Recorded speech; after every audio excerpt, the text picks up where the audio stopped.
ایک غریب عورت حضرت بابا فرید الدین گنج شکر کے پاس آئی اور اپنی مفلسی کی شکایت کی۔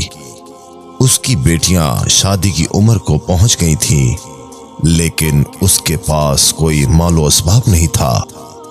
حضرت بابا فرید الدین گنج شکر رحمۃ اللہ علیہ نے اس کی بات سنی اور اس کے لیے دعا فرمائی، لیکن وہ عورت بابا جی سے کچھ لینے کے لیے اپنی ضد پر قائم رہی۔ بابا فرید الدین رحمۃ اللہ علیہ نے فرمایا، بی بی یہ سب خزانہ تو اللہ تعالیٰ کا ہے، تم اللہ پاک سے مانگو، میں تو خود ادنا سا غلام ہوں، آپ اللہ کے نیک بندے ہیں، میں آپ کے در سے خالی ہاتھ نہیں جاؤں گی۔ آخر جب اس عورت کا اصرار حد سے بڑھ گیا تو حضرت بابا فرید الدین رحمۃ اللہ علیہ نے فرمایا، اچھا جاؤ مٹی کا ڈھیلا تلاش کر کے لاؤ۔ وہ عورت مٹی کا ڈھیلا تلاش کر کے لائی۔ حضرت بابا فرید الدین رحمۃ اللہ علیہ نے 3 بار سورہ اخلاص پڑھ کر اس مٹی پہ دم کیا، اللہ کی قدرت سے مٹی سونا بن گئی۔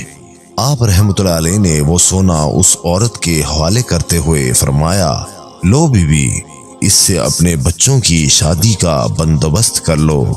وہ عورت شکریہ ادا کرتے ہوئے چلی گئی، لیکن سونا بنانے کا نسخہ اس کے دماغ میں بیٹھ گیا۔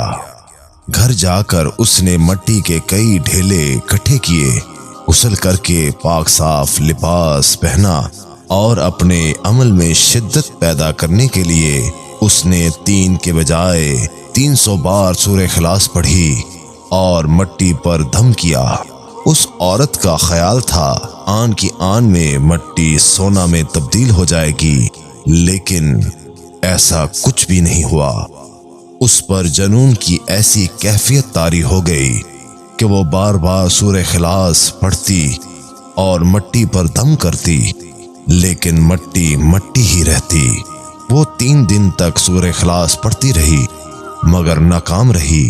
آخرکار وہ مٹی اٹھا کر بابا فرید الدین گنج شکر رحمۃ اللہ علیہ کی بارگاہ میں حاضر ہوئی اور شکوہ کرنے کے انداز میں بولی، آپ نے نہ وضو کیا، نہ غسل کیا، نہ ہی خوشبو کا اہتمام کیا، بس 3 بار سورہ اخلاص پڑھی اور مٹی سونا بن گئی۔